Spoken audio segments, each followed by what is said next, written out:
Isang mapagpalang umaga muli mga kaagod. Sa umaga nito, dito tayo sa basa po muna tayo ng ating salita ng Diyos sa Pagkaan 12, chapter 12, verse 25. Sabi niya dito, nagpapahina sa loob ng isang tao ang kabalisahan, ngunit ang magandang balitay may dulot na kasiglahan. Amen. Maiksi lamang pero magbibigay ito ng kasiyahan sa buhay natin mga kaagod. Sabi niya nga dito, huwag nating hayaan na ang mga problema, mga pagsubok ang siyang magpapahina sa atin. Bagkus ay maging positive lamang tayo sa lahat ng mga nangyayari, sa lahat ng mga dumaranas ng mga kabalisahan o pagsubok. Huwag nating hayaan na tuluyan tayong panghihinaan sa ating mga kinakaharap, lalo na sa mga magulang na ang lahat ay ginagawa para sa isang pamilya. Kaya lahat po tayo ay maging positive lamang sa kung ano mang nangyayari sa ating paligid. Isipin natin na always pray, maging masaya lamang sa mga nakikita, sa mga naririnig. Huwag po nating bigyan ng atensyon at oras ang mga negative na nangyayari at nakikita natin sa paligid, kung either sa ating mga pamilya, mga kaagot. Bagkus ay maging positive lamang tayo. Isipin natin na yung mga problema ay buntot lang yan sa buhay natin. Walang mangyayari sa buhay natin kapag pag-iisip lang tayo ng mga problema, mga kagot, normal na sa buhay natin yun. Pero sabi nga huwag ka mag-alala, nandiyan ang Diyos na hindi tayo pababayaan. Iingatan tayo, basta lumapit ka lang sa Kanya, manalangin, provide niya. Hingin mo sa Panginoon ang mga pangangailangan mo mga kaagot. Sa oras na ito, alam ko hindi lamang ako, hindi lang kayo ang dumaranas ng mga challenge sa buhay, kundi lahat po tayo ay pinagdadaanan. Ngunit sa atin po yung kung paano natin na bigyan ng solusyon na kasama ang Diyos sa mga solusyon sa mga problema na para atin mapagtagumpayan mga kaagot. Kung natin isipin na ang mga problema ay patuloy na magbigay sa atin ng lalong tayong malugmok sa mga problema, hindi po. Huwag natin isipin. Kasi sabi niya nga dito, nagpapahina sa kalooban ng isang tao ang kabalisahan. Huwag po tayong mababalisa mga kaagod. Manalangin na tayo, manampalataya tayo. Dahil ang Diyos na buhay sa buhay natin, hindi siya kailanman nakakalimot sa mga taong lubos na nampalataya, lubos na nagtitiwala sa kapangyarihan ng Panginoon.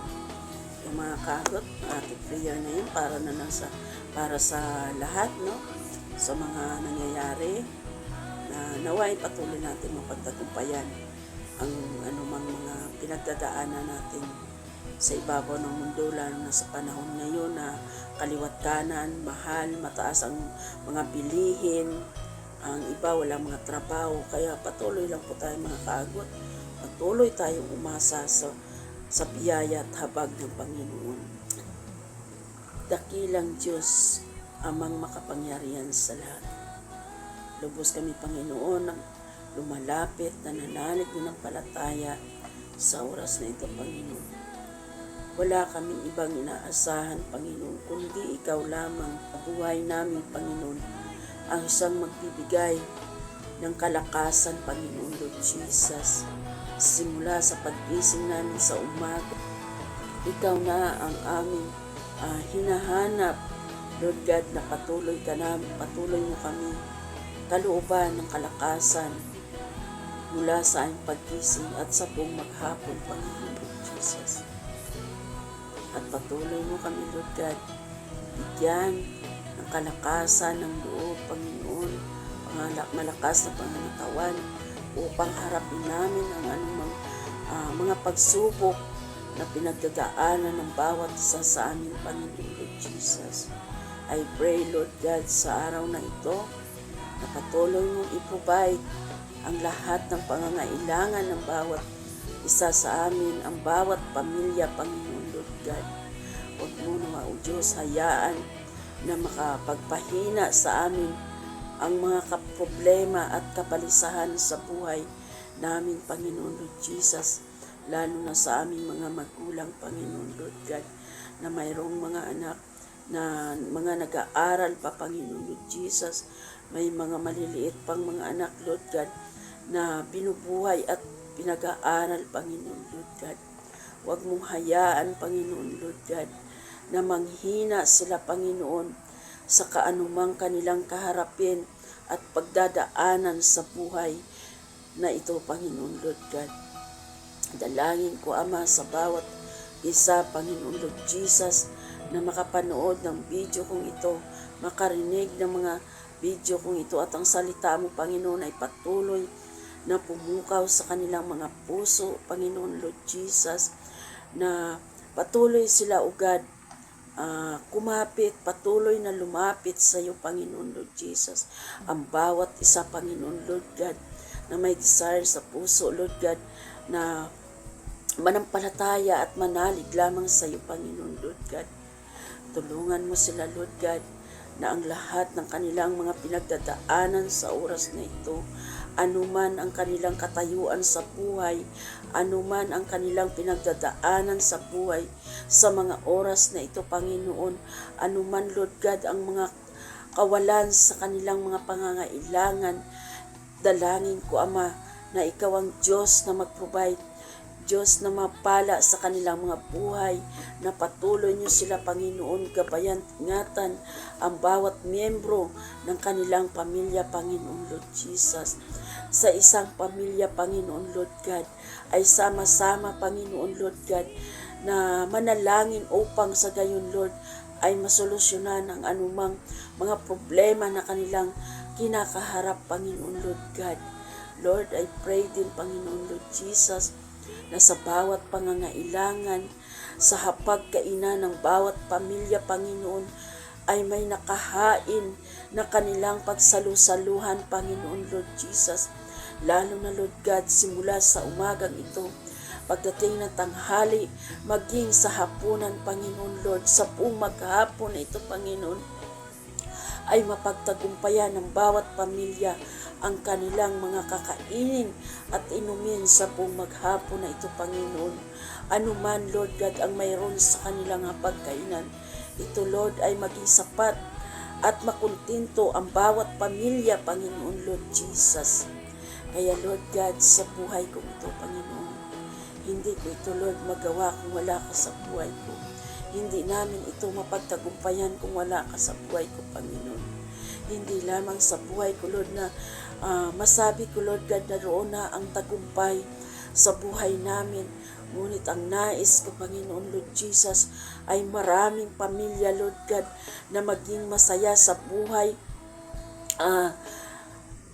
Pamilya, Lord, at sa higit sa lahat, Panginoon, ay maging masaya sa buhay, paglilingkod ng sama-sama, na mayroong kapayapaan at kagalakan sa aming mga puso at kaisipan, Panginoon Lord Jesus. Kaya, Lord God, sabi mo, Panginoon, sa iyong mga salita sa Kawikaan, chapter 12, verse 25, ang nagpapahina sa tao ay ang kabalisahan, Lord God.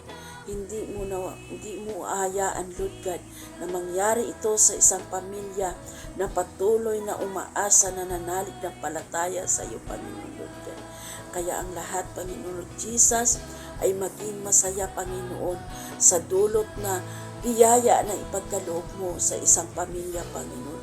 Sama-sama itong pagsaluhan, sama-sama itong harapin na puno ng mapayapang buhay, kapayapaang puso't isip, higit sa lahat, Lord, spirit of joy sa isang pamilya na nagsama-sama, magsalo-salo sa kung anong mayroon sa hapagkainan, Panginoon. Pagpalain mo nawa, O Diyos, ang lahat ng mga makapanood at makapakinig ng video kong ito. Patuloy mong punuin ng biyaya at pagpapala ang kanilang pagkainan, ng siksik-liklik na walang hupay na kaligayahan, spirit of joy sa kaligayahan, Lord. Pagpalain mo, Panginoon, ang bawat pamilya na umaasa na nanalig na ng palataya sa iyo, Panginoon. Maging sa mga pamilya din, O God, na may mga kinakaharap, ay pinagdadaanan, i-bless mo, Lord God, ang kanilang buhay. Pagpalain mo rin sila, Panginoon, Lord Jesus, upang maranasan nila, Panginoon, ang tunay na biyaya na mula't galing lamang sa iyo, Panginoon. Muli, Ama, maraming salamat sa umagang ito, sa oras na ito. Salamat, O God, sa mga revelation mo, Panginoon. Salamat, O Diyos, sa mga salita mo na